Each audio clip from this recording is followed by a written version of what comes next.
ਕਿਰਪਾ ਆ ਕਿ ਪਰਮੇਸ਼ਰ ਸਾਨੂੰ ਸਾਂਭ ਕੇ ਰੱਖਦਾ ਆ ਔਰ ਸਾਨੂੰ ਬਹੁਤ ਕੁਝ ਪਰਮੇਸ਼ਰ ਸਿਖਾਉਂਦਾ ਆ ਔਰ ਦੱਸਦਾ ਆ। ਜਿੱਦਾਂ ਪਰਮੇਸ਼ਰ ਦੀ ਮਰਜ਼ੀ ਹੈ ਅਸੀਂ ਉਸੇ ਤਰ੍ਹਾਂ ਚੱਲਦੇ ਹਾਂ। ਪਰਮੇਸ਼ਰ ਦੇ ਆਤਮਾ ਦੇ ਅਨੁਸਾਰ ਅਸੀਂ ਚੱਲਦੇ ਹਾਂ ਔਰ ਪਰਮੇਸ਼ਰ ਦੀ ਮਰਜ਼ੀ ਸਾਡੇ ਜੀਵਨਾਂ ਦੇ ਵਿੱਚ ਪੂਰੀ ਹੋਣੀ ਚਾਹੀਦੀ ਆ। ਜੇ ਪਰਮੇਸ਼ਰ ਦੀ ਮਰਜ਼ੀ ਸਾਡੇ ਜੀਵਨ ਦੇ ਵਿੱਚ ਪੂਰੀ ਨਹੀਂ ਗੀ ਤਾਂ ਫਿਰ ਇਹਦਾ ਮਤਲਬ ਹੈ ਕਿ ਸਾਡੀ ਆਪਣੀ ਮਰਜ਼ੀ ਸਾਡੇ 'ਤੇ ਚੱਲ ਰਹੀ ਹੈ। ਤਾਂ ਹਮੇਸ਼ਾ ਮੇਰੇ ਭੈਣ ਤੇ ਭਰਾਓ ਪਰਮੇਸ਼ਰ ਦੀ ਮਰਜ਼ੀ ਨੂੰ ਅਤੇ ਪਰਮੇਸ਼ਰ ਦੀ ਮਰਜ਼ੀ ਦੇ ਅਨੁਸਾਰ ਚੱਲੋ ਅਤੇ ਅਸੀਂ ਕਦੇ ਵੀ ਠੋਕਰ ਨਹੀਂ ਖਾਵਾਂਗੇ। ਹਮੇਸ਼ਾ ਅਸੀਂ ਸਦਾ ਦਾ ਜੀਵਨ ਪਾਵਾਂਗੇ, ਸਦੀਪਕ ਜੀਵਨ। ਆਮੈਨ। ਵਚਨ ਜਿਹੜਾ ਆਪਾਂ ਬੋਲਦੇ ਜਾਂਦੇ ਹਾਂ 16 ਦਾ ਆਪਾਂ ਪੜ੍ਹਨਾ ਆ। ਲੂਕ 16 ਨੂੰ ਪੜ੍ਹਾਂਗੇ। ਉਹਦੀ ਆਪਾਂ 16 ਦੀ 1 ਤੋਂ ਲੈ ਕੇ 13 ਤੱਕ ਬੇਟਾ ਪੜ੍ਹਨਾ ਆਪਾਂ ਸਾਰਾ, ਹੈ ਨਾ, ਇੰਗਲਿਸ਼। ਠੀਕ ਹੈ,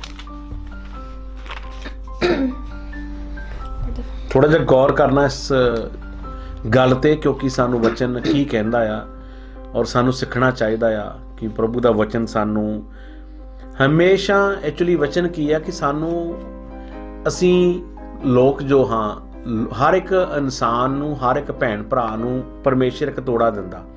ਜਿਵੇਂ ਹੁਣ ਬੇਟੀ ਮੇਰੇ ਨਾਲ ਬੈਠੀ ਆ, ਕੋਈ ਇੱਕ ਤੋੜਾ ਆ, ਇੱਕ ਉਹ ਪ੍ਰੈਜੈਂਟਿੰਗ ਦਾ ਕਰਦੀ ਹੈ ਬਹੁਤ ਅੱਛੀ, ਇਹਨੂੰ ਗੱਲਬਾਤ ਕਰਨ ਦਾ ਐਕਸਪੀਰੀਅੰਸ ਆ।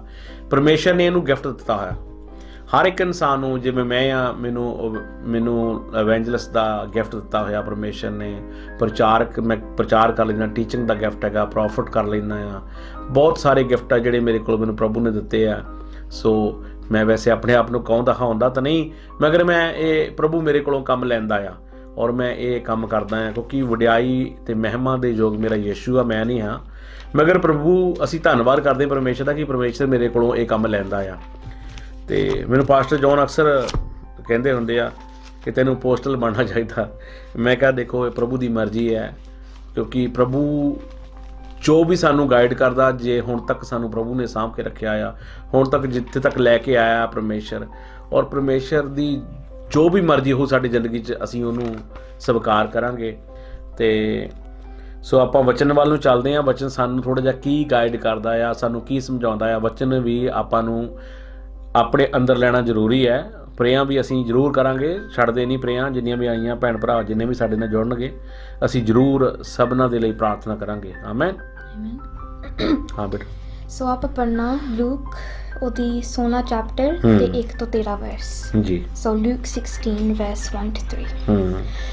He also said to his disciples, there was a certain rich man who had a steward, and an accusation was brought to him that this man was wasting his goods.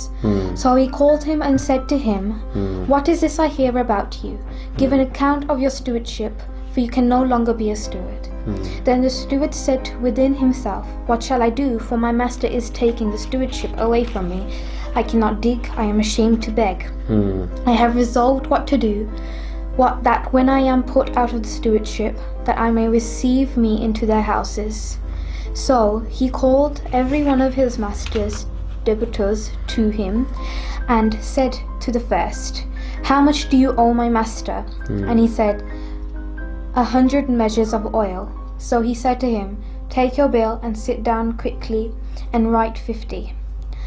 Then he said to another, how much do you owe? So he said, 100 measures of wheat. And he said to him, take your bill and write 80. So the master commended the unjust steward because he had dealt shrewdly. For the sons of this world are more shrewd in their generation than the sons of the light. And I say to you, make friends for yourselves by unrighteous mammon, that when you fail they may receive you into everlasting home. He who is faithful in what is at least is faithful also in much, and he who is unjust in what is at least is unjust also in much.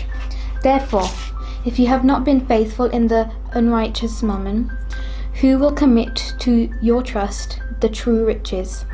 And if you have not been faithful in what is another man's, who will give you what is your own? No servant can serve two masters, for either he will hate one and love the other, or else he will be loyal to the one and despise the other. You cannot serve God and mammon. Amen. Amen. ਔਰ ਬਚਨ ਸਾਨੂੰ ਇਹ ਸਮਝਾਉਂਦਾ ਆ ਕਿ ਜਦੋਂ ਭੈਣ ਭਰਾਵੋ ਹਰ ਇੱਕ ਨੂੰ ਗਿਫਟ ਮਿਲਦੇ ਆ ਤੇ ਪਰਮੇਸ਼ਰ ਦਿੰਦਾ ਆ, ਜਿਹੜਾ ਗਿਫਟ ਨਹੀਂ ਗਿਫਟ ਦੀ ਕਦਰ ਕਰਦਾ ਤੇ ਉਹ ਪਰਮੇਸ਼ਰ ਉਹਦੇ ਕੋਲ ਖੋਹ ਲੈਂਦਾ ਹੈ, ਔਰ ਖੋਹ ਕੇ ਜਿਹਦੇ ਕੋਲ ਜਿਹੜਾ ਜ਼ਿਆਦਾ ਕਮਾਊਗਾ ਤੇ ਉਹਨੂੰ ਪਰਮੇਸ਼ਰ ਦਿੰਦਾ ਆ। ਆਮੈਨ। ਜਿਹਨੂੰ ਪਰਮੇਸ਼ਰ ਨੇ ਕਿਹਾ ਕਿ ਤੈਨੂੰ ਮੈਂ 5 ਤੋੜੇ ਦਿੱਤੇ ਆ ਤਾਂ ਉਹਨੇ 10 ਬਣਾ ਲਏ, ਜਿਹਨੂੰ ਕਿਹਾ 2 ਦਿੱਤੇ ਆ ਉਹਨੇ ਡਬਲ ਕਰ ਲਏ। ਔਰ ਇਸੇ ਤਰ੍ਹਾਂ ਪਰਮੇਸ਼ਰ ਦਾ ਵਚਨ ਸਾਨੂੰ ਇਸ ਤਰ੍ਹਾਂ ਗਾਈਡ ਕਰਦਾ ਆ। ਔਰ ਮੈਂ ਚਾਹੁੰਦਾ ਤਾਂ ਹੈਗਾ, ਮੇਰੀ ਇੰਨੀ ਪੰਜਾਬੀ ਇੰਗਲਿਸ਼ ਮੇਰੀ ਇੰਨੀ ਹੈਵੀ ਨਹੀਂ ਗੀ ਅਤੇ ਮੈਂ ਇਸ ਕਰਕੇ ਬਹੁਤ ਘੱਟ ਪੜ੍ਹਦਾ ਹੁੰਦਾ, ਅਤੇ ਇਹ ਤਾਂ ਪ੍ਰਭੂ ਦੀ ਕਿਰਪਾ ਆ ਕਿ ਅਸੀਂ ਉਹਦੀ ਕਿਰਪਾ ਦੇ ਅਨੁਸਾਰ ਚੱਲਦੇ ਹਾਂ। ਮੈਂ ਟਰਾਈ ਕਰਾਂਗਾ ਤੁਹਾਡੇ ਲਈ ਪੰਜਾਬੀ ਵਿੱਚ ਪੜ੍ਹਨ ਦੀ। ਸੋ ਇਹ ਐਕਚੁਅਲੀ ਮੁਖਤਿਆਰ ਜਿਹੜਾ ਜਦੋਂ ਇੱਕ ਰਾਜਾ ਸੀ, ਉਹ ਐਕਚੁਅਲੀ ਆਪਣੇ ਨੌਕਰ ਦੇ ਨਾਲ ਉਹ ਆਪਣੇ ਨੌਕਰਾਂ ਨੂੰ ਕਹਿ ਕੇ ਗਿਆ ਕਿ ਮੈਂ ਬਾਹਰ ਨੂੰ ਚੱਲਿਆ, ਵਿਦੇਸ਼ ਨੂੰ ਚੱਲਿਆ ਆ, ਅਤੇ ਤੁਸੀਂ ਮੇਰੇ ਮਗਰੋਂ ਮੇਰੀ ਲੁੱਕ ਆਫਟਰ ਕਰਨੀ, ਔਰ ਜਿਹੜਾ ਮੇਰਾ ਧਨ ਆ ਇਹਨੂੰ ਤੁਸੀਂ ਵਧਾਉਣਾ। ਤੋ ਇਸੇ ਤਰ੍ਹਾਂ ਉਸਨੇ ਆਪਣੇ ਚੇਲਿਆਂ ਨੂੰ ਆਖਿਆ ਕਿ ਇੱਕ ਧਨਵਾਨ ਮੁਕਤ ਸੀ, ਉਸ ਦਾ ਇੱਕ ਜਿਸ ਦਾ ਇੱਕ ਮੁਖਤਿਆਰ ਸੀ, ਤੇ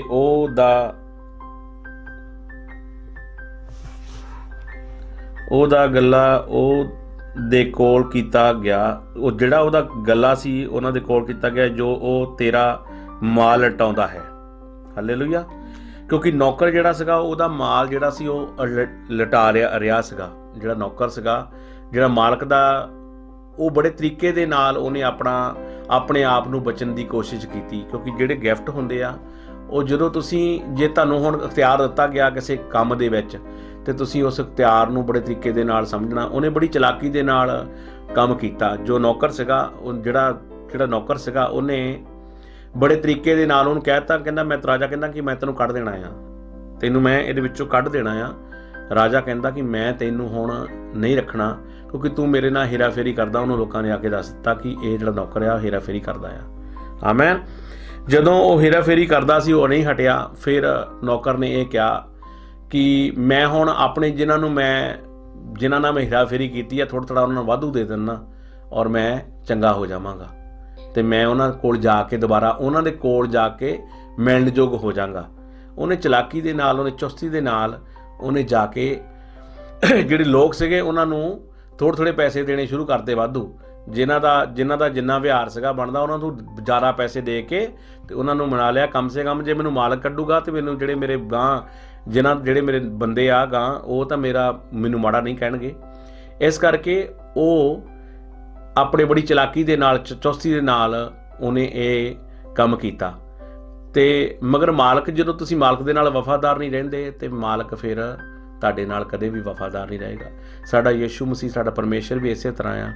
ਜੇ ਅਸੀਂ ਪਰਮੇਸ਼ਰ ਦੇ ਨਾਲ ਵਫਾਦਾਰ ਨਹੀਂ ਰਵਾਂਗੇ ਤੇ ਪਰਮੇਸ਼ਰ ਸਾਡੇ ਨਾਲ ਵਫਾਦਾਰ ਨਹੀਂ ਰਹੇਗਾ। ਆਮੈਨ। ਔਰ ਸਾਨੂੰ ਵਫਾਦਾਰ ਰਹਿਣ ਦੀ ਲੋੜ ਆ ਪਰਮੇਸ਼ਰ ਦੇ ਨਾਲ। ਪਰਮੇਸ਼ਰ ਸਾਨੂੰ ਸਿਖਾਉਂਦਾ ਆ, ਪਰਮੇਸ਼ਰ ਸਾਨੂੰ ਦੱਸਦਾ ਆ ਕਿ ਤੁਸੀਂ ਵਫਾਦਾਰ ਰਹੋ ਅਤੇ ਹਮੇਸ਼ਾ ਤੁਸੀਂ ਫੇਥਫੁਲ ਰਹੋ ਆਪਣੇ ਪਾਸਟਰਾਂ ਦੇ ਨਾਲ, ਆਪਣੇ ਚਰਚ ਦੇ ਨਾਲ, ਜਿੱਥੇ ਵੀ ਤੁਸੀਂ ਰਹਿੰਦੇ ਆ ਤੁਸੀਂ ਉੱਥੇ ਫੇਥਫੁਲ ਰਹੋ। ਆਮੈਨ।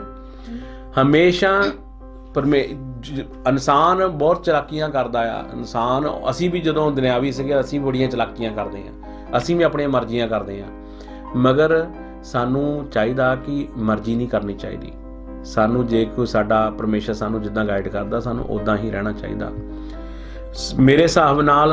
ਕਿਉਂਕਿ ਜਦੋਂ ਚਲਾਕੀ ਦੇ ਨਾਲ ਕੋਈ ਵੀ ਕੰਮ ਕੀਤਾ ਗਿਆ, ਇੱਕ ਝੂਠ ਬੋਲਾਂਗੇ ਤਾਂ ਸਾਨੂੰ 100 ਝੂਠ ਬੋਲਣਾ ਪੈਂਦਾ ਆ। ਬੈਠ ਰਿਹਾ ਕਿ ਝੂਠ ਬੋਲੋ ਹੀ ਨਾ, ਅਤੇ ਦੁਬਾਰਾ ਝੂਠ ਨਹੀਂ ਬੋਲਣਾ ਪਏਗਾ। ਜੇ ਕੋਈ ਗੱਲ ਗਲਤੀ ਹੋ ਗਈ ਆ ਤਾਂ ਉਹਨੂੰ ਸਿੱਧਾ ਕਹਿ ਦਿਓ ਕਿ ਮੈਂ ਸੌਰੀ ਹਾਂ, ਮੇਰੇ ਕੋਲੋਂ ਗਲਤੀ ਹੋ ਗਈ ਆ, ਅਤੇ 100% ਤੁਹਾਨੂੰ ਤੁਹਾਡਾ ਮਾਲਕ ਮਾਫ ਕਰ ਦੇਗਾ ਅਗਰ ਜੇ ਕੋਈ ਗਲਤੀ ਹੋਈ ਆ। ਜੇ ਚਲਾਕੀਆਂ ਦੇ ਨਾਲ ਉਹਨੇ ਆਪਣੀ ਚਲਾਕੀ ਵਰਤੀ ਨੌਕਰ ਨੇ, ਅਤੇ ਚਲਾਕੀਆਂ ਦੇ ਨਾਲ ਉਹਨੇ ਆਪਣਾ ਕੰਮ ਕੀਤਾ। ਔਰ ਸਾਨੂੰ ਚਲਾਕੀਆਂ ਨਹੀਂ ਕਰਨੀਆਂ ਚਾਹੀਦੀਆਂ ਮੇਰੇ ਭੈਣ ਅਤੇ ਭਰਾਓ। ਸਾਨੂੰ ਸਿਰਫ ਅਤੇ ਸਿਰਫ ਆਪਣੇ ਚਲਾਕੀਆਂ ਤੋਂ ਦੂਰ ਰਹਿਣਾ ਚਾਹੀਦਾ ਆ। ਜਿਵੇਂ ਮੈਂ ਦੱਸ ਕੇ ਹਟਿਆ ਕਿ ਤੋੜੇ ਜਿਹੜੇ ਹੁੰਦੇ ਆ, ਜਦੋਂ ਕਿਸੇ ਨੂੰ, ਜਿਵੇਂ ਮੈਂ ਨੌਕਰ ਦੀ ਗੱਲ ਕਰਦਾ, ਮੈਂ ਦੂਸਰੀ ਗੱਲ ਕਰਦਾ ਪਿਆ ਕਿ ਜਦੋਂ ਇੱਕ ਮਾਲਕ ਆਪਣੇ ਚੇਲਿਆਂ ਨੂੰ, ਨੌਕਰਾਂ ਨੂੰ ਦੇ ਕੇ ਗਿਆ ਸੀ ਧਨ, ਉਹ ਕਹਿੰਦਾ ਸੀ ਤੁਸੀਂ ਡਬਲ ਬਣਾਇਓ। ਔਰ ਜਿਹਨੇ 5 ਤੋਂ 10 ਬਣਾਏ ਸੀ, ਜਿਹਨੇ 2 ਤੋਂ 4 ਬਣਾਏ ਸੀ, ਤੇ ਉਹਨੂੰ ਪਰਮੇਸ਼ਰ ਨੇ ਹੋਰ ਦਿੱਤਾ। ਔਰ ਜਿਹਨੇ 1 ਤੋਂ 1 ਵੀ ਨਹੀਂ ਬਣਾਇਆ ਤਾਂ ਉਹ ਖੋ ਕੇ ਜਿਹੜਾ ਜੇ ਕੋਲ 10 ਗਏ ਉਹਨੂੰ ਦਿੱਤੇ ਗਏ ਆ। ਇਸੇ ਤਰ੍ਹਾਂ ਭੈਣ ਤੇ ਭਰਾਓ, ਅਗਰ ਜੇ ਤੁਸੀਂ ਨਹੀਂ ਸੇਵਾ ਕਰਦੇ, ਕੰਮ ਕਰਦੇ ਰੱਬ ਦਾ, ਤੇ ਰੱਬ ਤੁਹਾਡੇ ਕੋਲੋਂ ਤੋੜੇ ਖੋਲੇਗਾ। ਜੇ ਮੈਂ ਰੱਬ ਦਾ ਕੰਮ ਨਹੀਂ ਕਰਾਂਗਾ ਤੇ ਮੇਰੇ ਕੋਲ ਪ੍ਰਭੂ ਕਹੂਗਾ ਵੀ ਚੱਲ ਠੀਕ ਆ, ਹੁਣ ਪਾਸੇ ਹੋ, ਮੈਂ ਤੇਰੀ ਜਗ੍ਹਾ ਤੇ ਹੋਰ ਕੋਈ ਖੜਾ ਕਰ ਦਿੰਦਾ ਆ। ਪਰਮੇਸ਼ਰ ਹਮੇਸ਼ਾ ਸਾਨੂੰ ਇਸ ਤਰ੍ਹਾਂ ਆਪਣਾ ਪਿਤਾ, ਜਿੱਦਾਂ ਕਿ ਸਾਡਾ ਬੱਚਾ ਹੈ, ਸਾਡਾ ਬੱਚਾ ਨਹੀਂ ਪੜ੍ਹੇਗਾ, ਨਹੀਂ ਅੱਛਾ ਕਰੇਗਾ ਕੁਛ, ਅਸੀਂ ਕਹਿੰਦੇ ਹਾਂ ਅਸੀਂ ਬੇਟਾ ਤੈਨੂੰ ਕੁਛ ਲੈ ਕੇ ਨਹੀਂ ਦੇਣਾ। ਮੇਰਾ ਹੈਰੀ ਆ, ਜਦੋਂ ਨਹੀਂ ਪੜ੍ਹਦਾ, ਕੋਈ ਗੱਲਬਾਤ ਹੁੰਦੀ, ਮੈਂ ਇਹਨੂੰ ਪ੍ਰੋਮਿਸ ਕਰਦਾ ਹਾਂ ਕਿ ਬੇਟਾ ਵਧੀਆ ਅੱਛਾ ਪੜ੍ਹ, ਮੈਂ ਤੈਨੂੰ ਅਗਲੇ ਸਾਲ ਇੱਕ ਵਧੀਆ ਚੀਜ਼ ਲੈ ਕੇ ਦੇਵਾਂਗਾ। ਇਸੇ ਤਰ੍ਹਾਂ ਆ, ਕਿਉਂਕਿ ਸਾਡਾ ਪ੍ਰਭੂ ਯਿਸੂ ਮਸੀਹ ਵੀ ਇਸੇ ਤਰ੍ਹਾਂ ਹੀ ਆ। ਜੇ ਅਸੀਂ ਨਹੀਂ ਇਸਤੇਮਾਲ ਕਰਦੇ, ਵਫਾਦਾਰੀ ਦੇ ਵਿੱਚ ਨਹੀਂ ਰਹਿੰਦੇ, ਆਪਣੀਆਂ ਮਰਜ਼ੀਆਂ ਕਰਦੇ ਹਾਂ, ਤੇ ਫਿਰ ਕੰਮ ਨਹੀਂ ਹੋਣਾ। ਆਮੈਨ। ਸਾਨੂੰ ਬਚਣਾ ਚਾਹੀਦਾ ਇਹਨਾਂ ਚੀਜ਼ਾਂ ਤੋਂ, ਕਿਉਂਕਿ ਨੌਕਰ ਨੂੰ ਵੀ ਜਦੋਂ ਮਾਲਕ ਨੂੰ ਪਤਾ ਲੱਗ ਗਿਆ ਸੀਗਾ ਕਿ ਇਹ ਜਿਹੜਾ ਨੌਕਰ ਆ ਇਹ ਵਫਾਦਾਰ ਨਿਗਾ, ਇਹਨੇ ਮੇਰਾ ਬਹੁਤ ਧਨ ਲਟਾਇਆ ਵਾ, ਬਹੁਤ ਇਹਨੇ ਮੇਰੇ ਨਾਲ ਮਾੜਾ ਕੀਤਾ ਆ। ਔਰ ਉਹਨੇ ਆਵਾਜ਼ ਮਾਰੀ ਤਾਂ ਉਹਨੇ ਕਿਹਾ ਵੀ ਜਾ ਭਾਈ, ਹੁਣ ਤੂੰ ਇੱਦਾਂ ਕਰ, ਤੇਰੀ ਛੁੱਟੀ, ਤੈਨੂੰ ਜਵਾਬ ਆ ਕੰਮ ਤੋਂ। ਤੇ ਫਿਰ ਉਹਨੇ ਬੜੇ ਤਰੀਕੇ ਨਾਲ ਬਸਣ ਦੀ ਕੋਸ਼ਿਸ਼ ਕੀਤੀ। ਉਹਨੇ ਕਿਹਾ ਚਲੋ ਹੁਣ ਮੈਂ ਇੱਥੋਂ ਤਾਂ ਨਿਕਲਿਆ ਆ, ਤੇ ਮੈਂ ਜਿਹੜੇ ਲੋਕਾਂ ਨਾਲ ਮਾੜਾ ਕਰਦਾ ਰਿਹਾ ਮੈਂ ਉਹਨਾਂ ਨਾਲ ਚੰਗਾ ਕਰਾਂ। ਹਾਲੇਲੂਇਆ। ਸੋ ਇਸ ਤਰ੍ਹਾਂ ਸਾਨੂੰ ਬਚਣ ਦੀ ਲੋੜ ਆ। ਸਾਨੂੰ ਇਹ ਮਾੜੇ ਕੰਮ ਕਰਨ ਦੀ ਲੋੜ ਨਹੀਂ, ਸਾਨੂੰ ਮਾੜੇ ਕੰਮਾਂ ਦੇ ਵਿੱਚ ਜਾਣ ਦੀ ਵੀ ਲੋੜ ਨਹੀਂ। ਸਾਨੂੰ ਹਮੇਸ਼ਾ ਬਚਣਾ ਚਾਹੀਦਾ। ਸਾਨੂੰ ਪਰਮੇਸ਼ਰ ਹਮੇਸ਼ਾ ਬਚਾਉਂਦਾ ਆ। ਮੇਰੇ ਭੈਣ ਤੇ ਭਰਾਓ, ਅਸੀਂ ਸਿੱਧੇ ਕੰਮ ਕਰਨੇ ਆ। ਜਦੋਂ ਸਿੱਧੇ ਕੰਮ ਕਰਾਂਗੇ ਤਾਂ ਪਰਮੇਸ਼ਰ ਸਾਡੇ ਨਾਲ ਰਹੇਗਾ। ਕਦੇ ਮਾੜਾ ਨਾ ਕੰਮ ਕਰੋ, ਵਿਸ਼ਵਾਸ ਕਰੋ। ਵਿਸ਼ਵਾਸ ਦੇ ਨਾਲ ਤੁਸੀਂ ਜਦੋਂ ਸੱਚਾਈ ਦੇ ਵਿੱਚ ਤੁਸੀਂ ਕਿਸੇ ਵੀ ਕੰਮ ਨੂੰ ਕਰਦੇ ਆ, ਸੱਚਾਈ ਦੇ ਵਿੱਚ ਕੋਈ ਵੀ ਕੰਮ ਕੀਤਾ ਜਾਂਦਾ ਤੇ ਉਹ 100% ਤੁਹਾਨੂੰ ਬਰਕਤਾਂ ਮਿਲਦੀਆਂ ਆ। ਜੇ ਅਸੀਂ ਵਿਸ਼ਵਾਸ ਨਹੀਂ ਕਰਦੇ ਔਰ ਫੇਥ ਨਹੀਂ ਕਰਦੇ, ਅਸੀਂ ਕਿਸੇ ਨਾਲ ਅੱਛੇ ਰਹਿੰਦੇ ਨਹੀਂਗੇ, ਵਫਾਦਾਰੀ ਨਹੀਂ ਕਰਦੇ, ਤੇ ਫਿਰ ਸਾਨੂੰ ਮਾਰ ਪੈਂਦੀ ਆ। ਪਰਮੇਸ਼ਰ ਦੇ ਕਹਿੰਦੇ ਪਹਿਲੇ ਹੀ ਕਹਾਵਤ ਆ ਕਿ ਰੱਬ ਦੀ ਲਾਠੀ ਦੀ ਆਵਾਜ਼ ਨਹੀਂ ਆਉਂਦੀ, ਤੇ ਜਦੋਂ ਉਹ ਮਾਰਦਾ ਤਾਂ ਫਿਰ ਉਹਦੀ ਆਵਾਜ਼ ਨਹੀਂ ਆਉਂਦੀ। ਮੇਰੇ ਭੈਣ ਤੇ ਭਰਾਓ, ਉਹਦੀ ਲਾਠੀ ਦੀ ਆਵਾਜ਼ ਬਹੁਤ ਖਤਰਨਾਕ ਹੈ। ਉਹ ਆਵਾਜ਼ ਆਣੀ ਨਹੀਂ ਹੈ, ਤੁਹਾਨੂੰ ਪਤਾ ਵੀ ਨਹੀਂ ਲੱਗਣਾ ਕਦੋਂ ਵੱਜੀ ਆ। ਸੋ ਇਸ ਤਰ੍ਹਾਂ ਬਹੁਤ ਸਾਰੇ ਰੱਬ ਦੇ ਦਾਸਾਂ ਨਾਲ ਵੀ ਹੋ ਰਿਹਾ ਆ। ਉਹ ਸਮਝਦੇ ਨਹੀਂ ਪਰ ਕਿ ਸਾਡੇ ਲਾਠੀ ਵੱਜ ਰਹੀ ਆ, ਮਗਰ ਉਹ ਕਹਿੰਦੇ ਨਹੀਂ ਅਸੀਂ ਚੰਗੇ ਆ, ਅਸੀਂ ਪਾਸਟਰ ਆ, ਅਸੀਂ ਪ੍ਰਚਾਰਕ ਆ, ਅਸੀਂ ਆ, ਅਸੀਂ ਉਹ ਆ। ਨਹੀਂ ਮੇਰੇ ਭੈਣ ਤੇ ਭਰਾਓ, ਉਹਦੀ ਲਾਠੀ ਦੀ ਆਵਾਜ਼ ਨਹੀਂ ਆਉਂਦੀ।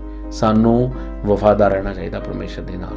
ਅਗਰ ਨਹੀਂ ਰਵਾਂਗੇ, ਜਿਵੇਂ ਇਸ ਮਾਲਕ ਨੇ ਨੌਕਰ ਨੂੰ ਕੱਢ ਕੇ ਬਾਹਰ ਮਾਰਿਆ, ਇਸੇ ਤਰ੍ਹਾਂ ਸਾਨੂੰ ਪਰਮੇਸ਼ਰ ਕੱਢ ਕੇ ਬਾਹਰ ਮਾਰਦਾ।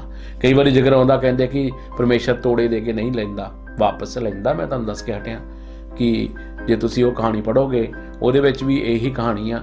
ਉਹ ਕਹਿੰਦਾ ਕਿ ਮੈਂ ਆਪਣਾ ਧਨ ਦੇ ਕੇ ਚੱਲਿਆ ਆ, ਵਪਾਰ ਬਾਹਰ ਕਰਨ ਚੱਲਿਆ ਸੀ ਮਾਲਕ, ਤੇ ਤੋੜੇ ਦੇ ਕੇ ਗਿਆ, ਝੋਲੇ ਦੇ ਕੇ ਗਿਆ ਸਾਰਿਆਂ ਨੂੰ। ਇੱਕ ਨੂੰ 5 ਦੇ ਗਿਆ, ਇੱਕ ਨੂੰ 2 ਦੇ ਗਿਆ, ਇੱਕ ਨੂੰ 1 ਦੇ ਗਿਆ। 5 ਵਾਲੇ ਨੇ 10 ਕਮਾ ਲਏ, ਦੋਹਾਂ ਵਾਲੇ ਨੇ 4 ਕਮਾ ਲਏ। ਤੇ ਉਹ ਵਾਪਸ ਜਦੋਂ ਆਇਆ ਬੜਾ ਖੁਸ਼ ਹੋਇਆ ਕਿ ਇਹਨਾਂ ਨੇ ਮੇਰਾ ਵਪਾਰ ਅੱਛਾ ਕੀਤਾ। ਜਿਹਨੂੰ 1 ਦੇ ਕੇ ਗਿਆ ਸੀ ਉਹਨੇ ਜਾ ਕੇ ਮਿੱਟੀ 'ਚ ਦੱਬਤਾ, ਤੇ ਕੀ ਹੋਇਆ ਵਾਪਸ ਉਹ ਤਾਂ ਇਹ ਸਮਝਦਾ ਸ਼ਾਇਦ ਮਿੱਟੀ ਦੇ ਵਿੱਚ ਨੱਪ ਕੇ ਵੀ ਫਲ ਤਾਂ ਉਹਨੂੰ ਕੋਈ ਟਰੀ ਉੱਗੇਗਾ ਤੇ ਖਰੇ ਹੋਰ ਪੈਸੇ ਬਣ ਜਾਣਗੇ। ਉਹ ਨੌਕਰ ਨੇ ਫਿਰ ਮਾਲਕ ਨੇ ਇਹੀ ਕਿਹਾ ਉਹਨੂੰ ਹਾਰ ਕੇ, ਕਹਿੰਦਾ ਦੇਖ ਭਾਈ, ਇਹ ਤੋਂ ਚੰਗਾ ਤਾਂ ਤੂੰ ਬੈਂਕ ਦੇ ਵਿੱਚ ਹੀ ਪੈਸੇ ਕਰਾ ਦਿੰਦਾ, ਕਮ ਸੇ ਕਮ ਉਹਦਾ ਵਿਆਜ ਤਾਂ ਆਉਂਦਾ, ਅਸੀਂ ਵਿਆਜ ਲੈ ਲੈਂਦੇ। ਆਮੈਨ। ਮੇਰੇ ਭੈਣ ਤੇ ਭਰਾਓ, ਸਾਨੂੰ ਜੋੜਨਾ ਪੈਣਾ ਆ, ਸਾਨੂੰ ਕੰਮ ਕਰਨਾ ਪੈਣਾ ਆ ਵਫਾਦਾਰੀ ਦੇ ਨਾਲ, ਔਰ ਵਫਾਦਾਰੀ ਦੇ ਨਾਲ ਚੱਲਣਾ ਪੈਣਾ ਆ। ਜੇ ਅਸੀਂ ਫੇਥਫੁਲ ਨੇਗੇ, ਵਫਾਦਾਰ ਨੇਗੇ, ਤੇ ਸਾਡੇ ਤੇ ਕਦੇ ਵੀ ਦੁਸ਼ਟ ਆਤਮਾ ਅਟੈਕ ਕਰ ਸਕਦਾ। ਕਿਉਂਕਿ ਉਹ ਕਹਿੰਦੇ ਸ਼ੀਂਹ ਦੇ ਵਾਂਗੂ ਭਾਲਦਾ ਫਿਰਦਾ ਆ, ਬਘਿਆੜ ਵਾਂਗੂ ਭਾਲਦਾ ਫਿਰਦਾ ਵੀ ਕਦੋਂ ਇਨਸਾਨ ਮਾੜਾ ਜਿਹਾ ਇੱਧਰ ਉੱਧਰ ਹੋਵੇ ਤੇ ਕੰਮ ਹੋ ਜਾਵੇ। ਆਮੈਨ। ਸਾਨੂੰ ਭੈਣ ਤੇ ਭਰਾਓ ਬਚਣਾ ਪੈਣਾ ਆ, ਹਰ ਕੰਮ ਤੋਂ ਬਚਣਾ ਪੈਣਾ ਆ, ਹਰ ਗੱਲ ਤੋਂ ਬਚਣਾ ਪੈਣਾ ਆ। ਮਾੜੇ ਨੌਕਰਾਂ ਵਾਂਗੂ ਨਹੀਂ ਬਣਨਾ, ਅੱਛੇ ਨੌਕਰਾਂ ਵਾਂਗੂ ਬਣਨਾ ਆ। ਹਮੇਸ਼ਾ ਚੰਗੀਆਂ ਗੱਲਾਂ ਕਰਨੀਆਂ ਆ, ਚੰਗੀਆਂ ਸੁਣਨੀਆਂ ਆ। ਆਮੈਨ। ਲੈਟਸ ਦੁਆ ਕਰਦੇ ਹਾਂ। ਬੇਟਾ ਪਹਿਲਾਂ ਦੁਆ ਕਰੋ ਤੁਸੀਂ, ਫਿਰ ਮੈਂ ਦੁਆ ਕਰਦਾ, ਫਿਰ ਆਪਾਂ ਪ੍ਰੇਆਂ ਨੂੰ ਚੱਲਦੇ ਹਾਂ। We thank you, Lord Jesus, for this day that you have yes, given Lord. us, Lord Jesus. We may rejoice and be glad for it, Lord Jesus. And today, as we continue with this show, whoever is asking for urgent prayer, may their prayers be answered in your name, Lord Jesus. And whoever are in problems and in crisis, may their problems and chains be broken, Lord Jesus, and that you may come into their lives and make a new life for them without any problems, so that they may live peacefully with you, Lord Jesus. And also for this program, we bless this program and this channel, Lord Jesus, that it may prosper and grow over the years. Oh, yes, Lord. So many, Lord Jesus, so that all over the world the word of God may be spread. And we cover every single one of us in your blood, Lord Jesus, so that you may protect us wherever we go, wherever we are. In the name of Jesus I pray. Amen. Amen. Amen. ਇਸ ਮੈਂ ਆਪਣੇ ਆਪ ਨੂੰ ਪਰਮੇਸ਼ਰ ਦੇ ਹੱਥਾਂ 'ਚ ਦਿੰਦਾ ਔਰ ਬੇਟੀ ਨੂੰ ਦਿੰਦਾ। ਹੈ ਮੇਰੇ ਪਿਤਾ ਪਰਮੇਸ਼ਰ, ਅਸੀਂ ਤੇਰਾ ਧੰਨਵਾਦ ਕਰਦੇ ਹਾਂ। ਮੇਰੇ ਪਿਤਾ, ਅਸੀਂ ਆਪਣੇ ਆਪ ਨੂੰ ਤੇਰੇ ਹੱਥਾਂ 'ਚ ਦਿੰਦੇ ਹਾਂ। ਮੇਰੇ ਖੁਦਾ, ਤੂੰ ਮਹਾਨ ਹੈ, ਸਭ ਤੋਂ ਉੱਚਾ ਤੇ ਸੁੱਚਾ ਪਰਮੇਸ਼ਰ ਹੈ। ਮੇਰੇ ਪਿਤਾ ਪਰਮੇਸ਼ਰ, ਤੇਰਾ ਪਵਿੱਤਰ ਆਤਮਾ ਕੰਮ ਕਰੇ। ਤੇਰਾ ਪਵਿੱਤਰ ਆਤਮਾ ਸਾਡੇ ਨਾਲ ਐਸੇ ਸਮੇਂ ਮੇਰੇ ਪਿਤਾ ਪਰਮੇਸ਼ਰ ਵਿਰਾਜਮਾਨ ਹੈ। ਮੇਰੇ ਪਿਤਾ ਪਰਮੇਸ਼ਰ, ਮੈਂ ਚਾਹੁੰਦਾ ਕਿ ਤੇਰਾ ਪਵਿੱਤਰ ਆਤਮਾ ਜਿੰਨੇ ਵੀ ਇਸ ਸਮੇਂ ਸਾਡੇ ਨਾਲ ਭੈਣ ਭਰਾ ਨੇ, ਸਭਨਾਂ ਨੂੰ ਛੂਹ ਕੇ ਚੰਗਾ ਕਰੇ। ਮੇਰੇ ਪਿਤਾ, ਅਸੀਂ ਆਪਣੇ ਆਪ ਨੂੰ ਤੇਰੇ ਹੱਥਾਂ 'ਚ ਦਿੰਦਾ। ਮੇਰੇ ਪਿਤਾ ਪਰਮੇਸ਼ਰ, ਬੱਚੀ ਨੂੰ ਤੇਰੇ ਹੱਥਾਂ 'ਚ ਦਿੰਦਾ। ਜੋ ਵੀ ਮੇਰੇ ਪਿਤਾ ਪਰਮੇਸ਼ਰ ਇਸ ਸਮੇਂ ਦੇ ਵਿੱਚ ਤੁਸੀਂ ਮੇਰੇ ਪਿਤਾ ਪਰਮੇਸ਼ਰ ਕੰਮ ਕਰੋ, ਜੋ ਵੀ ਤੁਸੀਂ ਬੁਲਾਓ ਉਹੀ ਬੋਲੀਏ। ਸਾਡੇ ਵਿੱਚ ਆਪਣਾ ਆਪ ਨਾ ਬੋਲੇ, ਸਾਡੇ ਵਿੱਚ ਸਿਰਫ ਤੇ ਸਿਰਫ ਪਵਿੱਤਰ ਆਤਮਾ ਜੀ ਤੁਹਾਡੇ ਥਰੂ ਗੱਲਾਂ ਹੋਣ।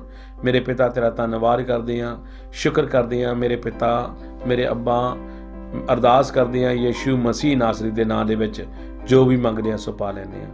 ਆਮੈਨ। ਆਮੈਨ।